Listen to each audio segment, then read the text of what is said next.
Hello friends, सबसे पहले तो वेलकम करते हैं अपने चैनल में लफ्फा गार्डन में। फ्रेंड्स, आज आपसे शेयर करेंगे पोमीग्रेनेट मतलब अनार। और ये मेरे पास जो वैरायटी है ये है कंधारी अनार। और ये सबसे आप एक्सपेंसिव भी कह सकते हैं, ये रेयर भी कह सकते हैं, लेकिन आजकल ये अवेलेबल आपको नर्सरी से भी मिल जाएगा और इतना एक्सपेंसिव प्लांट नहीं है ये। अच्छा, इसकी जो केयर के बारे में आज हम डिस्कस कर रहे हैं। काफ़ी सारे लोग क्वेश्चन करते हैं कि हमारे अनार के ऊपर फ्लावरिंग तो बहुत सारी होती है और छोटे छोटे अनार भी बनना स्टार्ट हो जाते हैं, लेकिन उसके बाद वो सारे के सारे झड़ जाते हैं। सबसे जो इंपॉर्टेंट चीज़ वो ये है कि अगर आपका प्लांट 2 साल से छोटा है तो आप उसके ऊपर जैसे ही अनार लगें, फ्लावरिंग हो, आप उनको कट कर दें।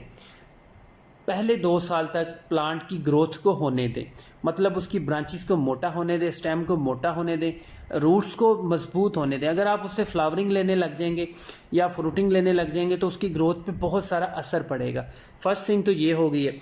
2 नंबर पे ये है कि जैसे ही अगर आपका फर्स्ट सपोज करें कि आपका अनार बड़ी एज का है, 3 साल 5 साल का है, तब आपने कोशिश करनी है कि जैसे ही आपको पता लग जाए कि फ्लावरिंग होना स्टार्ट हो गई है, तो जो चूल्हे की राख होती है, लकड़ियों की राख होती है, वो डैश होता है, और जो गली सड़ी गोबर की खाद है, दोनों मिक्स करके 2-2 3-3 मुट्ठी, अगर प्लांट बड़ा है और ज़मीन में लगा है तो 2-2 3-3 4-4 मुट्ठियाँ भी आप यूज़ कर सकते हैं, वो ले लें। इसको आप इसकी गुडाई ज़रूर करनी है। और अनार के बारे में यही कहा जाता है कि आप 3 से 4 दिनों के बाद लाजमी गुडाई करनी है, और गुडाई करने के फ़ौरन बाद आपने कभी भी पानी नहीं देना, आपने नेक्स्ट डे पानी देना है। बेसिकली गुडाई का मकसद ये होता है कि हम एयर की पेनिट्रेशन कर रहे हैं, ऑक्सीजन की पेनिट्रेशन कर रहे हैं। मट्टी को रंबे से जब हम सॉफ्ट कर रहे हैं तो उससे एयर की पेनिट्रेशन होती है, तो ये बहुत ज़रूरी होती है। आप अगर फ़ौरन से पानी दे देंगे तो गुडाई का फ़ायदा नहीं होगा, उल्टा नुकसान हो जाएगा। आपने कोशिश करनी है कि 1 दिन बाद पानी देना है।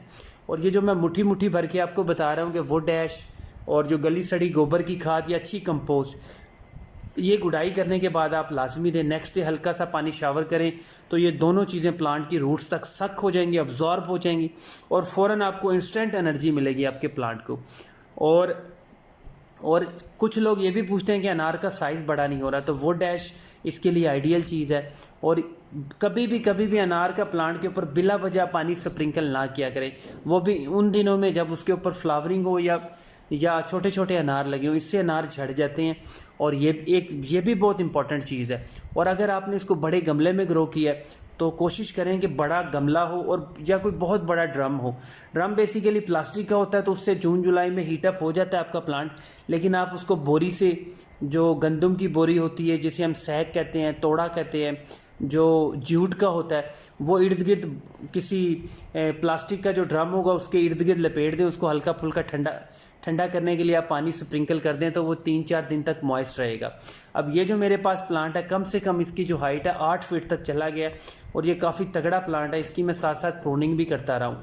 और कोशिश यही करनी है कि आपने पहले 2 साल का जो प्लांट है उससे सारे फ्लावरिंग, सारे अनार तोड़ देने या ग्रो होने देना प्लांट को। और ये फुल डे सनलाइट बर्दाश्त करता है, कोई इसको शेडी एरिया की ज़रूरत नहीं है। और अनार के बारे में ये भी कहा जाता है कि इसके अगर इर्द गिर्द प्लांट्स हैं तो थोड़ा सा डिस्टेंस होना चाहिए, लेकिन मैंने लान में लगाया है, ऐसी जगह लगाया है जहाँ पे थोड़े से फासले पे मेरे पास जैतून का प्लांट है, और दोनों चलेंगे, हम दोनों को लेके चलेंगे, किसी को रिमूव नहीं करेंगे। और बहुत ज़बरदस्त है। और ये कटिंग से ग्रो किया था, और ये ग्राफ्ट भी कर सकते हैं आप, इसकी एयर लेयरिंग भी कर सकते हैं। जो प्लांट आपने सीड से ग्रो किया हो वो तो 10-12 साल के बाद चांसेस होते हैं कि उसके ऊपर कोई फ्लावरिंग या अनार लगे।